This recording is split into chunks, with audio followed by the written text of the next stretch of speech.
Well, welcome back to session 2 of our study on the birth of Jesus. I hope you enjoyed reading both Matthew and Luke's versions of Jesus' birth stories. And it would be interesting to know how many differences did you pick up between those two stories.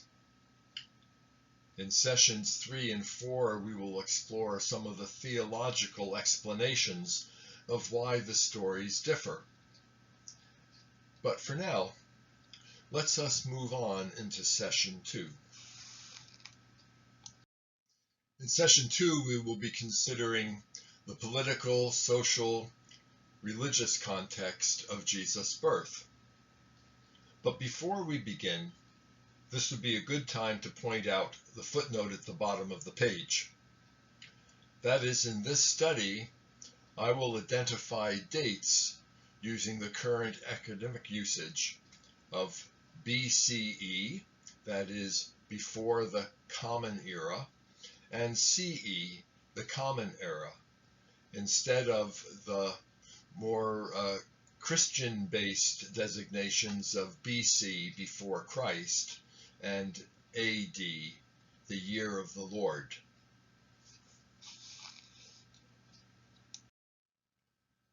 Both Matthew and Luke are in agreement in terms of the historical context for the birth of Jesus. Both understand that Jesus was born, we are told, in the days of Herod the king. Well, here's your I wonder question for today. Have you ever wondered what it was like to live in the days of Herod the king? As I reflect on what is known of the ancient world in the time of Jesus, there are three clear realities that appear. I call them the 3Ds. They are domination, disparity, and distinctives. In this session, we're going to explore all three in the context of the birth of Jesus. The guiding organizational principle which prevailed in the ancient world can be summed up in one word, the word domination. It was present in all aspects of society: the political life, military, social, family, religious. In all areas of life, some had authority over others. Well, this is a busy slide, and I want to give you a chance to read it as I'm speaking. I'm not going to go into the long history of political domination that occurred through a succession of empires. You can see the list of the empires that had control over what we know as the Holy Land: the Egyptian Empire, Assyrian, Babylonian, Persian, Greek, and Roman. You might also note on the slide that there are two places where there was a power vacuum. One from 1020 to 750 BCE, when the Egyptian Empire had collapsed and the Assyrian Empire had yet to arise. And during that period is, in Bible history, when the nation of Israel was formed. Earlier, during the Egyptian Empire, we have the stories of Moses and the Exodus and Joshua and the Judges. But then, when the Egyptian Empire waned, the nation of Israel was free to establish, because there was no other domination empire present. And so we have King David, King Solomon, and then there was a civil war, and the nation of Israel was established in the north and the nation of Judah in the south. But then a succession of empires came along, each expecting the nation of Israel and Judah to be vassal states. And if they were not cooperative, everyone understood, except them, that they would be destroyed. Well, indeed, the nation of Israel tried to assert some resistance against Assyria, and it was destroyed. The nation of Judah tried to establish some resistance against the empire of Babylon, and it too was destroyed. The temple was wrecked, Jerusalem was destroyed, and many of the finest leaders of Judah were taken into captivity in Babylon. We sometimes call that the Babylonian captivity or the Babylonian exile. And it actually proved to be a formative period of time in relationship to the development of Judaism as we know it today. Then the Persian Empire controlled the area of Palestine, the Greek Empire, and then towards the end of the Greek Empire there was another power vacuum. And in Israel, a family led by the Maccabees that became known as the Hasmonean dynasty dominated the region of Palestine, of Israel, and Judah, from 167 to 37 BCE. They had a good measure of political autonomy and religious autonomy. But that family fell into family rivalry, and as it was collapsing, the Roman Empire was quite happy to take over domination. And at that time, the Roman Empire was just beginning as an empire, and the son of Julius Caesar, Octavian, became Caesar Augustus, the emperor identified as the emperor at the time of the birth of Jesus. And to give some sense of continuity or political identity, Octavian agreed that a man named Herod would become named as king of Judea, but Judea was clearly a vassal state of Rome. If the first D is domination, the second is disparity. And as you could understand, disparity is really an expression of the principle of domination. It reflects a separation of people. For example, slavery was an institution that was well established in the ancient world and throughout Bible times.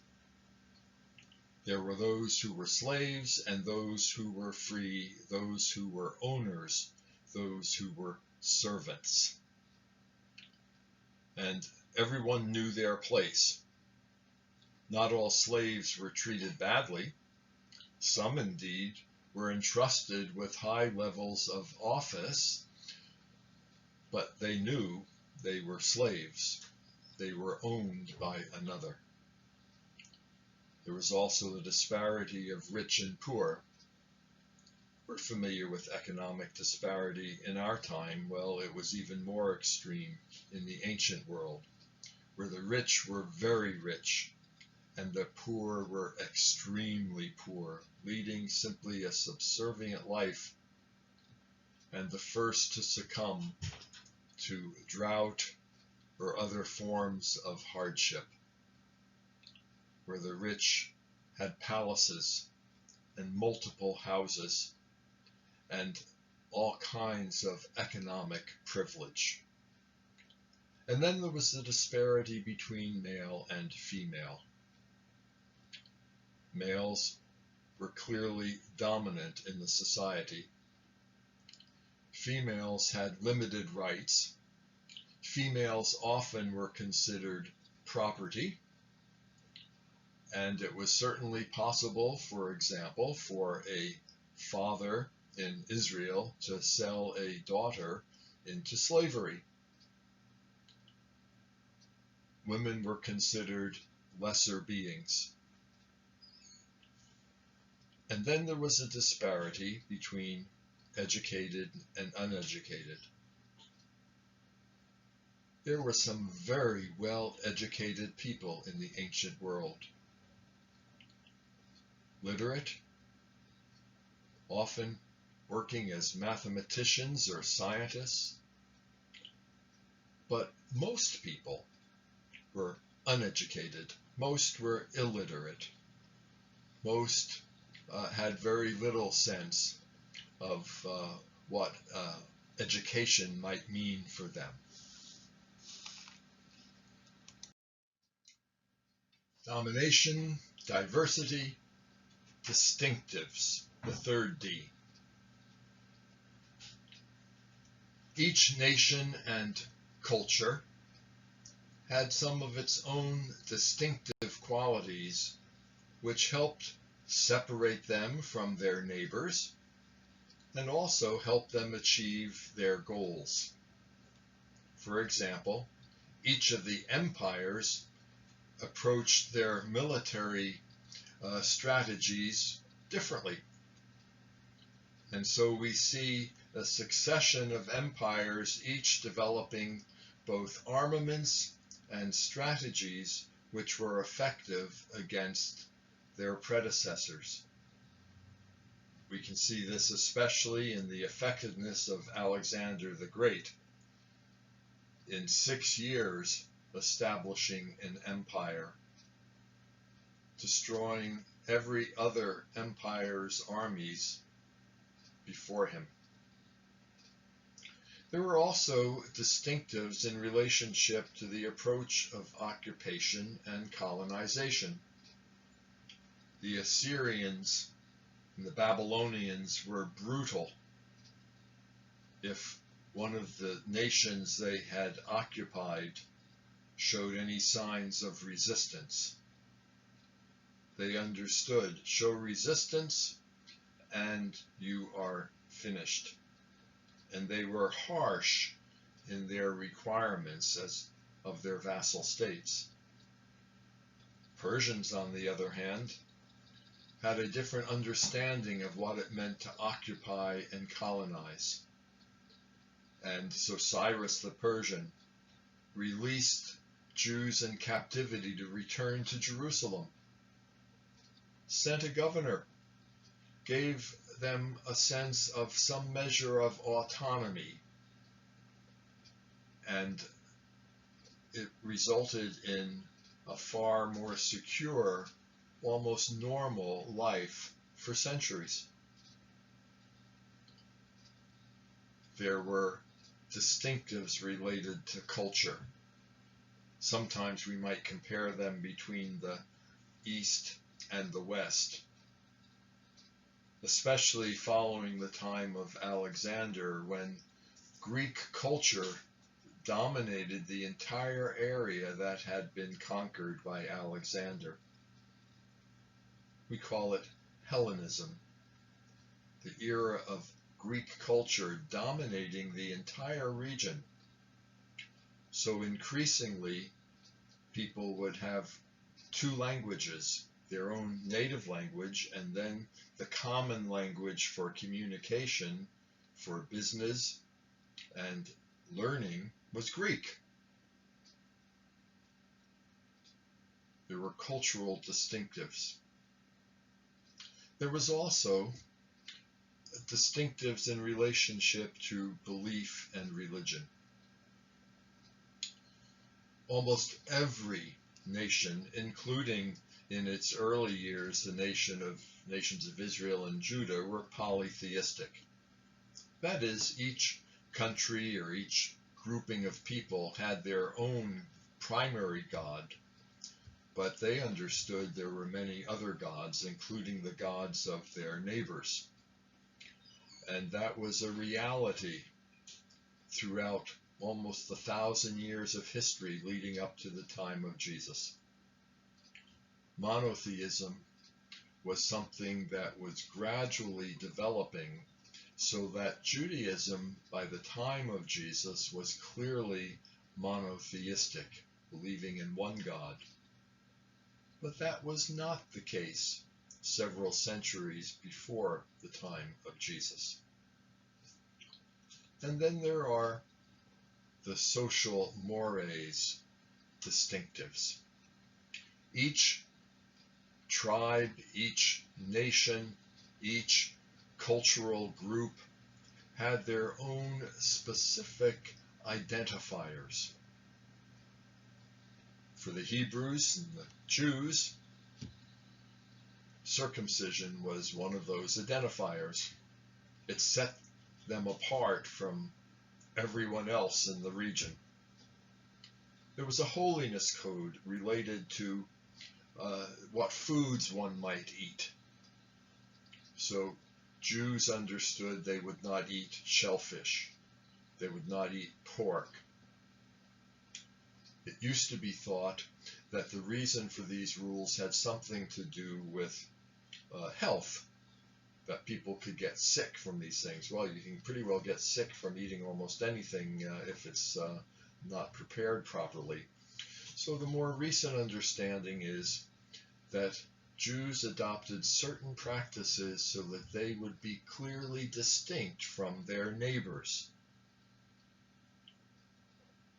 A lot of sense of distinctives went into having an identity in the ancient world. So let's review the political reality in Palestine at the time Jesus was born. It is under Roman Empire domination. Octavian Caesar Augustus is emperor, the first emperor of Rome. Herod I, that is Herod the Great, is the client ruler appointed by the Romans, and he wants to make his mark on Israel by undertaking a huge rebuilding project, which includes the rebuilding expansion of the temple, the rebuilding of Jerusalem, the establishment of several major cities and fortresses, which will be remembered as part of his legacy to the nation. Both Herod and Rome have military presence within Palestine. They are there to enforce law and order. The society is structured and oriented to an understanding it is an occupied area. There is tension among Jews who accept the reality of domination by Rome and those who do not, who envision revolution or independence from Rome. Judaism, when Jesus was born, was primarily a product of the 200 years before his birth. That is, it was exclusively monotheistic. Prior to the exile, there were many Jews who accepted that there were many gods. But by the time of Jesus, all Jews were clear there was one God of the universe. Also, in the period before the birth of Jesus, the scriptures had been assembled, brought together from various sources to form what we know as the Old Testament and what Jews today call the Tanakh, a combination of Torah, the law, Navim, the prophets, and Ketuvim, the writings. Also, because so many Jews had traveled throughout the region into Turkey. Some had stayed in Babylon, others had moved to Egypt. The language of Hebrew was increasingly being forgotten, and there were Jews who no longer could read or understand it, and there was a need for the Hebrew scriptures to be translated into Greek, and that translation was called the Septuagint. The Septuagint was certainly known by the Apostle Paul and by the writers of the Gospels. Worship occurred in two locations in the Judaism of the time of Jesus. It occurred in the temple in Jerusalem, where there were annual pilgrimage feasts, and where animal sacrifice was practiced. But of even more importance for Judaism of the first century, the local synagogue was the place where weekly worship occurred, and where teaching and the study of the scriptures happened. In relationship to church or synagogue authority, the Sanhedrin existed in Jerusalem.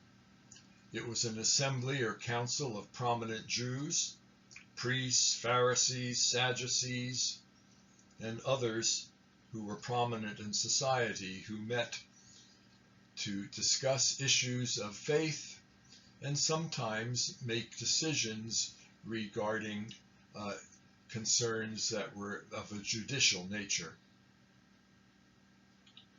There were sectarian divisions in Judaism of the first century. That is, there were subgroups, just as we have denominational groups today who see things differently. So in the time of Jesus, there were the Pharisees and the Sadducees and the Essenes. There were those who understood scriptures in different ways, and often there were tensions between these groups. In relation to theological development, the 200 years before Jesus' birth were especially fertile. There was a development of an understanding of an afterlife. In pre-exilic Judaism, there was little discussion or understanding of death and dying and afterlife. But in the several hundred years before the birth of Jesus, there was much discussion and formulation of an understanding of afterlife and judgment, and there were even beginning conversations about the possibility of resurrection. During the time of the 200 years before Jesus, there was a development of a new type of literature we call apocalyptic. Apocalyptic means revealed. And there were those who were writing about how God would make the present day right, or how issues of problems of the day would be resolved through the power of God. And finally, it would be important to note that in the 200 years before the birth of Jesus, there was a resurgence of messianic language or expectation. Now, the word Messiah simply means an anointed one. So all the kings of Israel essentially were messiahs. They were anointed as kings. But following the exile, when there was no longer a king, some said, well, God has a plan for another anointed one. There will be a Messiah coming, a Messiah who will reestablish the reign of a king in Israel and freedom from occupation from, in the time of Jesus, Rome. So the 200 years before the birth of Jesus were very formative in terms of the Judaism that was alive during his time. So when was Jesus born? Based on the gospel witnesses, we know that Jesus was born in the reign of Herod the Great. Now, Herod the Great died in 4 BCE, and during his final year of life, he was very ill, probably not really being competent to act as ruler.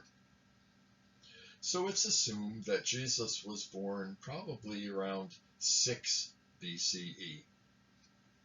Not December 25th, that's pretty clear. That was a Roman holiday, and that date was not adopted as a date for Jesus' birth until probably around the 4th century. We also are aware that shepherds normally only remained with sheep overnight during the spring lambing season, so that's a clue or a hint, perhaps, of Jesus being born in the spring. There's a reference in the Gospel of Luke to a census when Quirinius was governor of Syria, but that kind of clouds the issue, because that census that we know about from Quirinius was when occurred in 6 to 7 CE, so probably 12 years after the actual birth of Jesus. And there's no record of any general census under Emperor Augustus, when all the world would be taxed, to quote Luke.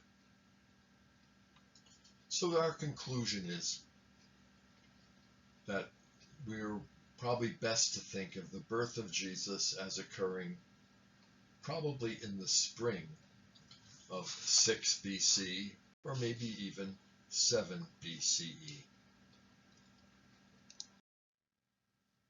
So in summary, let's take note that Jesus was born in a setting that was marked by 3 Ds: political, military domination, economic and social disparity, cultural and religious distinctives. Let's take note that Palestine was a colony of the Roman Empire, with Herod the Great as a client ruler and Caesar Augustus as emperor. Let's observe that Judaism, as we know it, had developed following exile in Babylon over several hundred years prior to the birth of Jesus, and that Jesus was most likely born in 6 BCE, in the reign of Herod the king. Now, your assignment for next time is this: read Matthew's version of Jesus' birth, and look for specific references that link the birth of Jesus to the Old Testament, for that will be the focus of session 3.